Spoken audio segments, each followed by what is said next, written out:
Basically, the first part of tax planning and computation training is the pay computation, and pay computation is not, of course, pay as it sounds. It's the pay as you earn. That's the personal income tax regulated by the Personal Income Tax Act, and of course, the very first Finance Act that we had, of recent times, which is the Finance Act 2020, you know, made some changes to the way the personal income tax is being computed.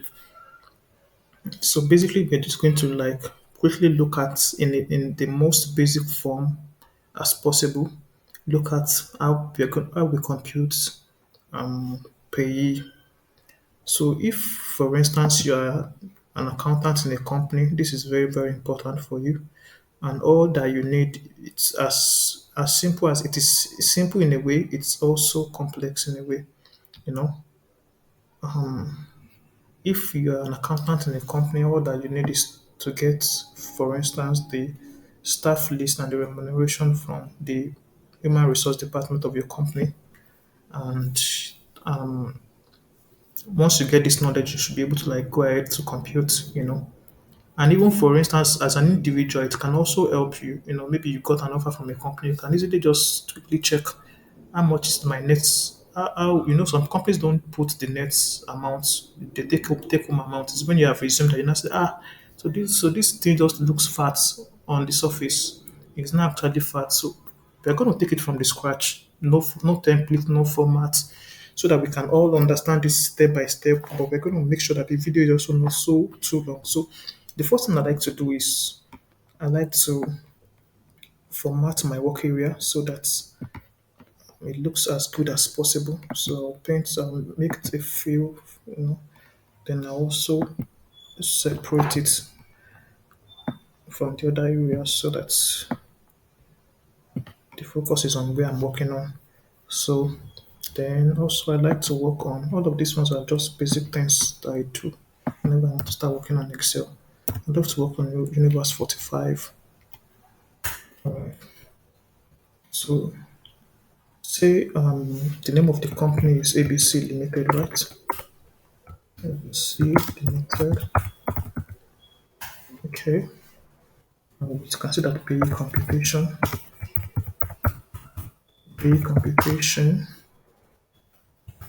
starts 2022, right? So I'll make this one, bold and centralized, bold, center, right? This is fine. So then we're just going to, like I said, it's going to be a very random from scratch, even so that even if you don't have the template, it will just be easier for you, right? But if not, let's just build it from the. So you can be in the position to build it like without any templates, so that you can be able to do that as well. So basically, we have the name here, right? We have the name. We have um, the pay, basic income, basic pay. The most for an average company in Nigeria, what they give is majorly what you find in their payroll is majorly the basic housing and transport. Then some then goes for that to go for that to have some other allowances, right? But the basic one is the basic. Let me even say it so that basic housing and transport allowance, housing and transport, all right? Transport allowance. Then we can maybe let's just put other allowances as well, so that in case they have more than that. So I want to, like I said, I like to make my work look as good as possible. So I'm going to make it white. Then I'm going to change the field to blue. All right, so I can do this, make it center. Right. Then I can wrap the text so that okay. So I'm going to come down here. Okay. So let's just give random names. Ade, Shegun, Ola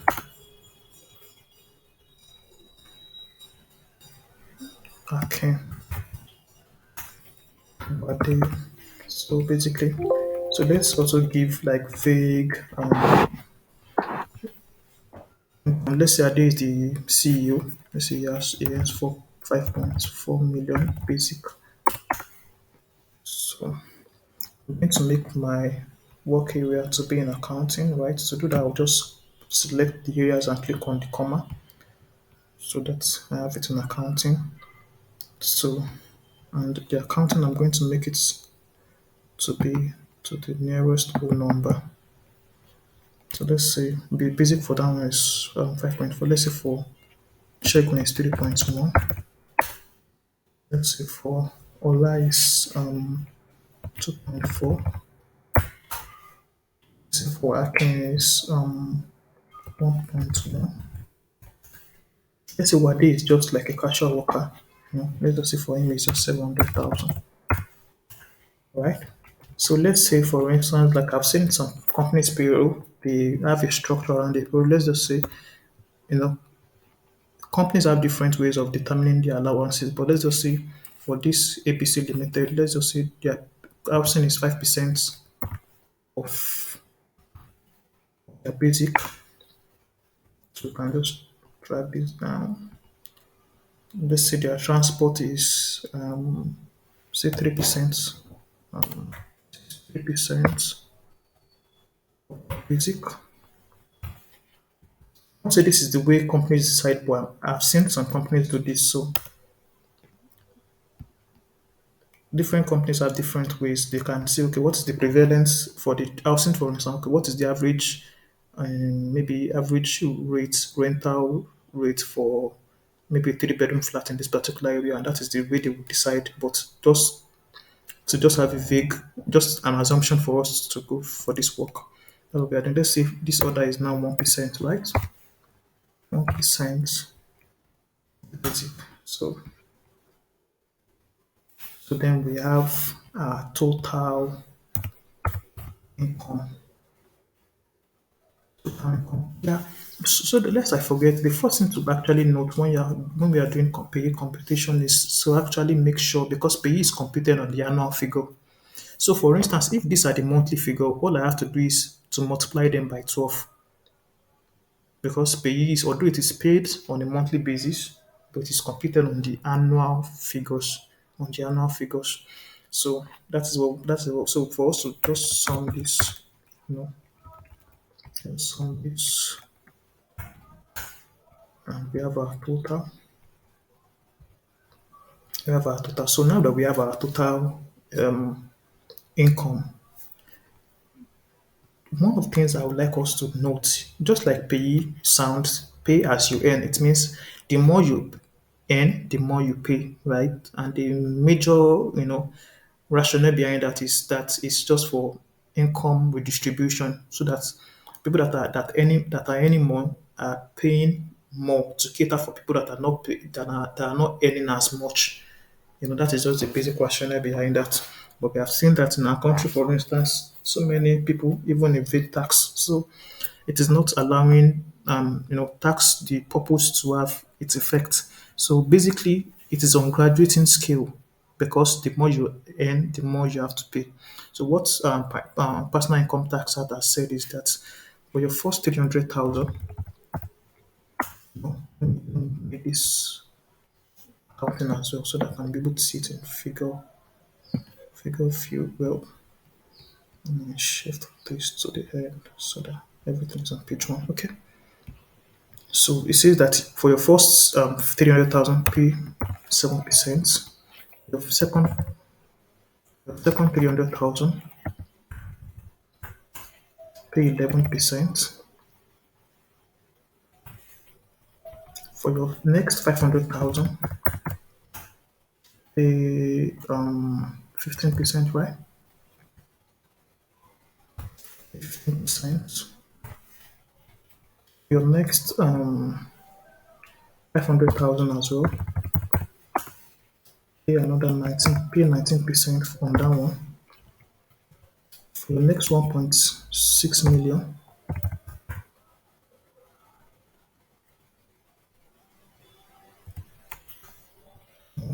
million, pay 21%.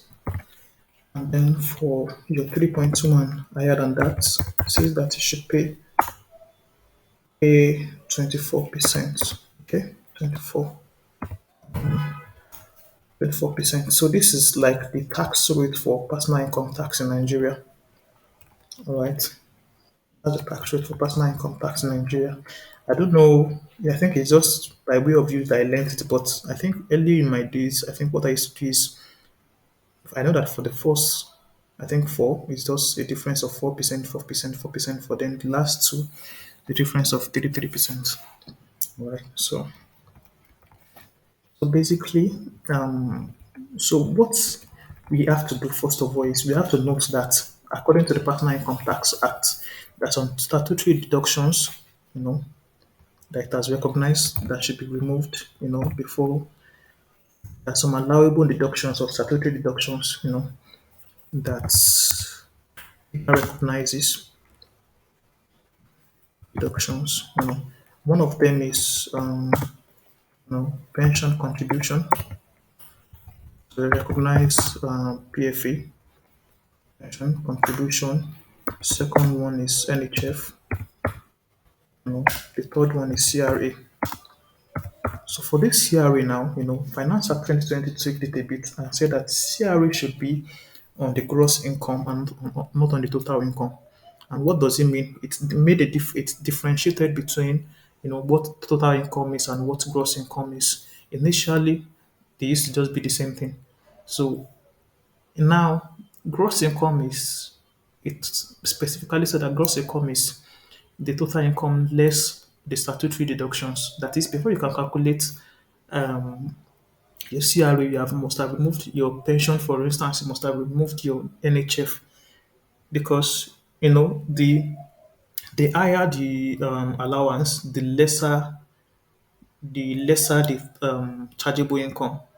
So just to make us taxpayers pay more tax, they have said that our CRA, our allowance, our consolidated relief allowance should be on our gross income, and gross income will be the total income less, you know. And what is our CRA? So our CRA is just 1%. What's the higher of 1%? Higher of 1% of gross income or total income rather, or gross income, yeah, gross income because they have differentiated it now. Don't forget gross income and the total higher of gross income at 200,000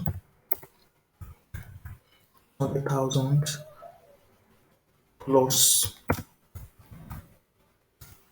20% of the gross income.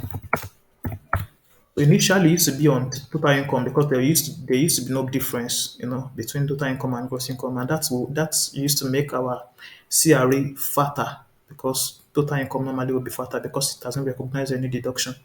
But now we have to recognize deduction, and so our CRA is now lower. So we're going to see what we are talking about here. So right now we're going to like be including the most basic statutory deductions that we'll probably find in almost any bureau is pension and NHF. You know, there are some other companies that do life assurance and all of those other things. Of course, Peter recognizes that as well. But the most basic is pension, NHF, and CRA. So for our pension, for instance, for our pension, um, our pension is 8%. 8%, right? 8% of that is 8% of our basic housing and transport allowance, right? So basic. Oh, sorry, mistake there. So that's times. Okay, I have to put the parentheses so that's plus housing plus transport allowance, right? So I can copy this downwards. 8% of our basic housing and transport allowance. So that is our pension. Our NHF is 5% of our basic salary. So we can do that 2.5%, for instance, times our basic salary. The basic salary. So we have that. So now we can have our gross income. Now we have, now we have, you know, after we have deducted our statutory deductions. So our gross income will then be our total minus pension, for instance, minus NHF. So in practicality, it means that the only reason why they have differentiated i- what total income is from what gross income is just for the sake of the um, relief allowance, because it does not have any other use, as you will see subsequently. So let's drag this down so for the other guys as well. So you can actually reduce everything here, the font, so that it's clearer. Okay. So basically, after that, I think the next thing we should do is then compute our CRA. In Paye, we use a lot of logical test formula. That is the if formula. That is the most basic logical test formula. And so we're going to be just be saying that if 1% of this gross income is higher than 200,000, 200,000, it should give us what? Give us 1% of our 200,000. Just a logical, just a logical this thing. Give us 1% of our 200,000, 1% of our gross income. Else, it should give us 200,000, right? Plus, plus, plus, what is that? Plus, okay, plus 20% of our gross income times our gross income, right? So I'll have to put this also in parentheses so that the formula will recognize it appropriately. So basically, so this gives us our CRA for each of them, and we see now gives us the CRA for each of them. So now after computing the CRA, we can now compute our chargeable income. Now recognize all of our, which will now be our total income less all of our statutory deduction. Chargeable income, right? Let me increase this. Okay. And to further increase it so that it can recognize the properly. Okay, so this will be total income. Be careful not to go and choose the gross income. The gross income is just for the sake of computing our CRA. Total income minus pension minus NHF, that is the statutory deductions minus CRA. So now this is our chargeable income. As you would have seen, had it been our CRA is on the total income, it would have been fatter, and then our chargeable income would have been lower. So that would have affected a lot of things. So basically, let's compute. So this is our first band according to paper. This is the first 300,000. The second band, this is the third band, fourth band, fifth band, sixth band. Right.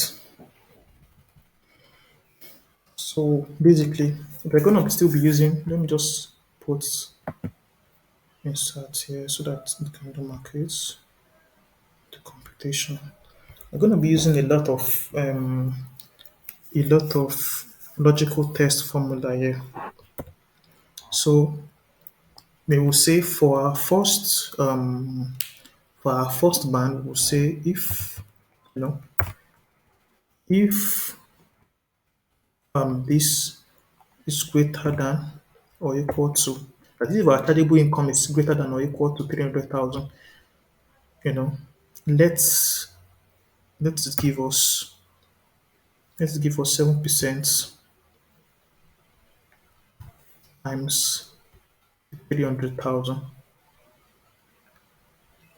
Else, let's give us let's give us the rate times the difference, right? Let's give us the rate times the difference times let's give us times 300,000 minus this. The reason I'm not saying 4 million, the chargeable income minus 300,000 is so that we will not have negative figures. Yeah, because if it is less, then it means to be negative. But I don't want us to have that. So I'm saying that since we are saying that if 300,000 is more than, then 300,000 should come first so that we'll not have anything negative. I hope that is clear enough. So basically, that is. But there's one thing that we have to do because we are going to become copying this formula downwards. If we do not fix this 300,000 and 7%, for instance, they will also move downwards as we copy the formula downwards. So we have to fix them so that they will remain where they are. The only one that is permitted to move downward is the chargeable income for each of the staffs, right? So let us fix our M, for instance, is our 300,000. M3, right, is our 300,000.